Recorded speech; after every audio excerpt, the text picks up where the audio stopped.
Saat itu tengah malam ketika lampu berkedip-kedip dan suara gemerincing membangunkanku dari mimpi yang paling indah. Dengan mata sembab aku melihat orang tuaku yang panik sedang menatap ke arahku. Sayang, kamu harus meninggalkan Inggris sekarang juga. Kami menerima ancaman kematian.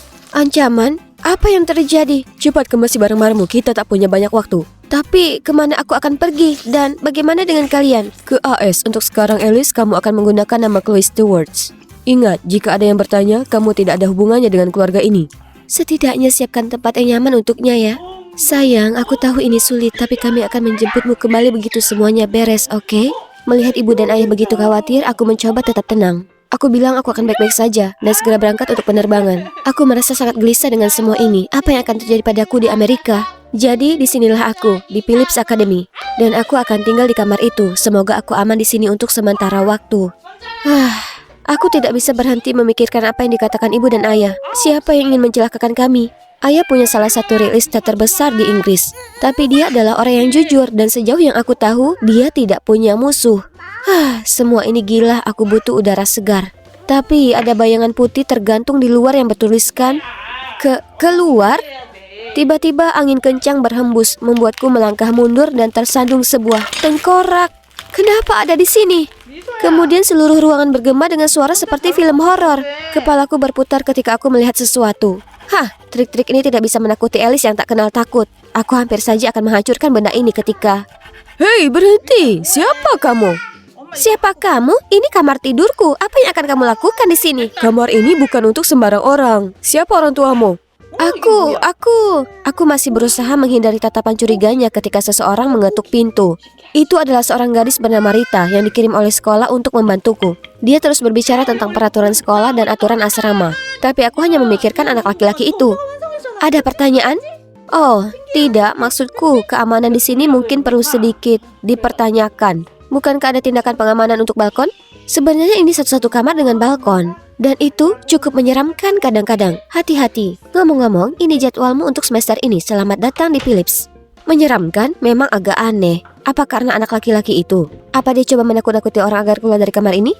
Menurut jadwal yang diberikan Rita, aku punya latihan sepak bola pertamaku hari ini. Tapi mengapa mereka semua berpakaian lucu? Semua orang menatapku seolah-olah aku alien dan tertawa terbahak-bahak. Di sini kami menyebutnya soccer dan ini football. Pernah bermain sebelumnya? Oh iya, aku lupa kalau sekarang aku di Amerika dan mereka punya nama berbeda untuk banyak hal. Sungguh memalukan. Jangan khawatir, sebenarnya kamu cukup lucu. Jadi siapa nama lengkapmu? Kami mungkin mengenal keluargamu. Chloe Stewarts, dari Inggris. Semua orang lalu mengangkat bahu dengan bingung. Sungguh melegakan. Sekarang aku bukan siapa-siapa lagi. Namun Rita tidak membiarkanku berbaur. Dia bersikeras bahwa pakaianku terlalu lusuh untuk seorang siswa Phillips dan menyeretku ke mall. Aku menyukainya, tapi terkadang dia terlalu antusias. Kalau tidak, bisa dibilang terlalu berlebihan. Alice Stone, apa yang kamu lakukan di sini? Apa keluargamu pindah ke Amerika? Oh tidak, ini adalah waktu terburuk untuk bertemu dengan kerabat keluarga. Aku panik memastikan tidak ada yang mendengarnya, tapi... Alice Stone, Aku tidak mungkin menghindari pertanyaannya. Jadi aku menceritakan semua dan memintanya untuk merahasiakannya. Jangan khawatir, aku tidak akan memberitahu siapapun. Aku mendukungmu, Chloe. Tiba-tiba seluruh pengunjung mall berkerumun ke pintu masuk. Siswa-siswa emas kita, pemain terbaik dari tim sepak bola sekolah. Siswa emas, apakah ini semacam drama Korea atau apa? Oh, itu laki-laki yang ada di balkonku. Saat kembali ke kamarku, aku terus bertanya-tanya apa yang dilakukan siswa emas itu di balkonku. Ketika aku mendapati diriku berada di rumah hantu. Apa itu? Oh, ini temanku dari kelas biologi hari ini. Saat aku membawa kerangka itu ke pojok, aku tersangkut di beberapa laba-laba mainan. Astaga, tiba-tiba ada kilatan cahaya dari balkon. Oh, benar, aku lupa menutup pintunya hari ini. Jadi penyusup yang mengganggu ini menyelinap masuk lagi. Hei gadis sepak bola, terkesan. Mengapa kamu menakutiku? Apa yang kamu inginkan? Ya, aku tinggal tepat di sebelah dan balkon ini selalu jadi milikku. Tapi sejak kamu pindah, aku kehilangan tempat ini untuk bersantai. Itu saja? Maksudku, aku tinggal di sini hanya sementara dan aku tidak terlalu butuh balkon. Lagi pula, semakin sedikit masalah semakin baik. Kalau kamu mau, ambillah. Tapi hanya balkonnya. Tolong jangan pernah masuk ke kamarku tanpa izin lagi. Setuju, tapi karena ini milikku sekarang, kamu juga tidak bisa sembarangan masuk ke tempatku. Setuju, sudah selesai. Pintu ini sekarang resmi menjadi batas di antara kita. Keesokan paginya, saat aku membawa kerangka itu kembali, seseorang menabrakku dan tanpa sengaja membuat kotak itu terbang. Oh tidak, berantakan sekali. Lihat kemana kamu pergi, kamu dan benda bodohmu itu. Kamu yang berlari-lari. Mungkin melambat sedikit saat di lorong bukan ide yang buruk. Kamu berani membalas omonganku? Kamu.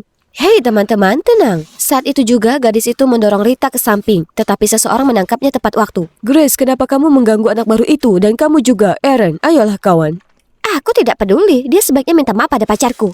Hentikan, Grace. Kamu tidak apa-apa? Aku tahu pindah ke negara baru bisa jadi sulit. Jadi jika butuh bantuan, bilang aku. Aku masih gugup dengan sikapnya yang terlalu ramah ini ketika Rita menarikku pergi. Kamu kenal Jeffrey? Tidak, aku benar-benar baru saja bertemu dengannya. Oh, maaf. Jeffrey sebenarnya pacarku. Tapi kami belum mengumumkannya. Oh, itu menjelaskan semuanya. Aku memberitahu Rita untuk tidak usah khawatir karena aku tidak tertarik padanya. Aku juga tahu kalau dia adalah ketua OSIS. Tidak heran dia tahu segalanya tentang semua orang, termasuk anak baru sepertiku.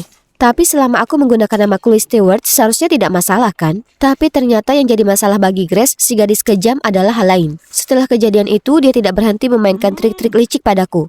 Ups, aku memang ceroboh kadang-kadang. Di lain waktu, aku melihat siswa-siswa lain menertawakanku di lorong. Aku tidak tahu apa yang sedang terjadi sampai Rita mencopot selembar kertas yang menempel di punggungku. Ini jelas ulah Grace. Tidak bisakah dia berhenti bertingkah seperti bocah? Tapi tidak, saat aku hendak masuk kelas, dia melempar seekor ular padaku. Membuatku kaget sampai hampir jatuh. Tapi untungnya ada tangan yang datang tepat pada waktunya untuk menangkapku. Jaden. Dengar semua, Chloe adalah gadisku. Mulai sekarang jika ada yang terjadi padanya, itu akan jadi salahmu, Grace. Gadisku? Sejak kapan? Karena tidak bisa memahaminya, jadi aku memutuskan untuk bertanya padanya malam itu. Tadi siang, kenapa kamu bilang begitu? Anggap saja sebagai ucapan terima kasih karena membiarkanku memiliki balkon. Sebenarnya itu sangat berarti bagiku sekarang. Baiklah kalau begitu, tapi aku bertanya-tanya apa yang begitu penting baginya di luar sana. Sudahlah, kita sudah sepakat, lebih baik aku urus urusanku sendiri. Tapi siapa sangka pernyataan Jaden justru mendatangkan banyak masalah bagiku. Aku tiba-tiba menjadi pusat perhatian, terutama dengan para siswa-siswa emas yang mengelilingiku sepanjang waktu. Aku hendak pergi ketika mendengar gadis-gadis itu sedang menarik perhatian Jaden. Tentu saja orang dengan otak ikan emas sepertimu akan lupa makan. Maaf, aku hanya mencoba menyelesaikan buku ini sebelum makan siang. Siapa yang menyuruhnya membawakan makanan untukku? Hebat, sekarang para gadis ini punya alasan lain untuk tidak menyukaiku. Para siswa-siswa emas mulai bertingkah aneh. Begitu pula dengan Grace. Gadis kejam ini sekarang mengawasiku seperti elang, sementara pacarnya Aaron juga bertingkah aneh. Belum lagi, Jeffrey selalu mencoba untuk dekat denganku, yang membuatku dilema karena aku tidak ingin Rita salah paham tentang kami. Lalu ada Jaden yang tidak berhenti bersikap seperti pengawalku. Aku sedang bersenang-senang di festival sekolah ketika dia tiba-tiba muncul dan menyeretku keluar dari sana. Ini sudah keterlaluan. Aku tidak takut dengan trik kekanak-kanakan dari Grace dan aku bisa menjaga diriku sendiri. Ini bukan tentang Grace. Beberapa kali aku melihat seseorang mengawasimu dari kejauhan dan bahkan mengikutimu. Kurasa tidak aman bagimu berada di keramaian. Apa aku sedang dikuntit selama ini? Apa ini orang yang sama yang memberi keluargaku ancaman? Apa mereka tahu aku di sini? Siapa yang tahu apa yang terjadi jika Jaden tidak mengawasiku selama ini? Malam itu, seolah membenarkan kekhawatiran Jaden, ayah menelponku dan bilang kalau mereka menerima ancaman lain dengan menunjuk lokasiku dengan tepat. Ayah terdengar sangat cemas dan terus menyuruhku berhati-hati. Saat aku gemetar ketakutan, seseorang tiba-tiba menggedor pintuku. Karena panik, aku melanggar kesepakatan dengan Jaden dan langsung berlari ke balkon. Kamu baik-baik saja? Ada apa? Ada seseorang yang mengetuk pintu. Tidak ada siapa-siapa di sana. Apa kamu benar-benar takut? Aku tiba-tiba menyadari apa yang sedang kulakukan. Oh Tuhan, ini sangat memalukan. Tapi apakah dia juga tersipu malu? Aku cepat-cepat melihat ke samping, terkejut melihat semua peralatannya. Apa semua ini? Kamu sedang mencoba membuat bom atau semacamnya? Tidak, sebenarnya. Ini untuk menarik kunang-kunang. Kunang-kunang? Ya, mereka selalu membuatku terpesona. Aku butuh balkonmu untuk proyekku. Lihat itu di sana. Itu tempat bermain mereka. Lagi pula, di sini sangat sejuk. Dia kemudian membungkuk untuk memutar beberapa tombol di mesin itu. Dan tiba-tiba ada kawanan kunang-kunang yang menerangi seluruh tempat, menciptakan pemandangan yang indah seperti di negeri dongeng. Rahasia tentang balkonku akhirnya menemukan titik terang. Secara harfiah, aku tidak tahu apa rahasiamu, tapi kamu harus berhenti merasa takut. Aku akan cari tahu siapa di balik semua ini. Tekadnya menyentuh hatiku. Tapi aku masih tidak bisa berhenti khawatir tentang ketukan pintu yang misterius itu. Siapa kira-kira? Sejak saat itu, aku selalu ada di dekat Jaden. Kami seperti SpongeBob dan Patrick kemanapun kami pergi, meskipun mendapat tatapan kematian dari para gadis. Aku akhirnya mengerti mengapa mereka sangat tergila-gila padanya. Dia mungkin terlihat sedikit aneh pada awalnya, tapi sebenarnya dia sangat peduli dan unik. Sebelum akhir semester, sekolah mengadakan perjalanan kemah untuk kami. Aku berusaha memastikan Jaden selalu terlihat demi keamananku sendiri. Pendakian itu tidak mudah karena semakin banyak orang yang menyerah kecuali Jaden, yang sama sekali tidak terlihat lelah. Apa dia terbuat dari baja atau apa? Aku mencoba mengejarnya dan sesekali berhenti untuk menarik nafas. Tapi, kemana dia pergi? Panik aku mencari-cari Jaden, tapi yang kulihat hanyalah gunung-gunung dan angin dingin yang menerpaku. Tiba-tiba aku merasakan tatapan tajam mengarah padaku, tapi tidak ada siapa-siapa. Aku segera berlari dan memanggil Jaden, tapi seseorang menangkapku dari belakang. Itu Jeffrey. Tanpa sepatah kata pun, dia langsung menyeretku pergi. Apa yang sedang kamu lakukan? Kemana kamu membawaku? Maaf, tapi aku harus melakukan ini. Aku sudah menunggu sangat lama untuk momen ini. Kamu sebaiknya bertanya mengapa takdir membawamu tepat ke tangan musuhmu. Musuh? Apa maksudmu? Apakah kamu yang berada di balik ancaman itu? Orang tuaku, ya, tapi sekarang aku juga terlibat. Salahkan ayahmu dan proyek perumahan bodohnya yang merampas tanah kami. Tanah yang seharusnya jadi kawasan pertambangan keluargaku. Sekarang kami akan bangkrut semua karenamu. Dan kamu tahu, kabar itu sampai ke ayah Rita dan dia memaksa kami putus. Tapi ini urusan orang tua kita dan aku tidak ada hubungan dengan itu. Mengapa kamu membalasnya padaku? Ya, mungkin jika putri mereka tercinta dalam bahaya, mereka akan melakukan sesuatu. Dalam bahaya? Apa yang akan dia lakukan? Tepat saat itu, seseorang muncul dan membebaskan aku dari cengkraman Jeffrey. Maaf sudah meninggalkanmu sendirian, tapi aku perlu tahu siapa dalang di balik semua ini. Kamu jangan ikut campur, ini bukan urusanmu. Kamu harus tenang, jangan membuat dirimu dalam masalah karena kesalahan orang tuamu. Jeff, kamu sudah bekerja keras untuk menjadi ketua OSIS. Apa kamu hanya akan membuang semuanya begitu saja? Kata-kata Jaden sepertinya menyentuh karena kami melihat Jeffrey jatuh berlutut. Aku akan bicara dengan ayahku dan aku yakin dia bisa membantu kalian dengan bisnisnya. Keluarga kita selalu dekat dan kami akan mendukungmu, Jeff. Melihat keputusasaan Jeffrey, aku merasa kasihan padanya. Apa yang dilakukan sungguh mengerikan, tapi orang tuanya tidak seharusnya menempatkannya dalam posisi yang tidak adil seperti ini. Malam itu, Jeffrey tampak larut dalam pikiran ketika tiba-tiba dia menarik Rita keluar untuk berbicara empat mata, membuat semua orang bingung. Grace dan Aaron kemudian juga pergi. Aku menarik napas dalam-dalam dan mengisi paru-paruku dengan udara segar ketika tiba-tiba semua kunang-kunang muncul di langit, diikuti oleh Jaden.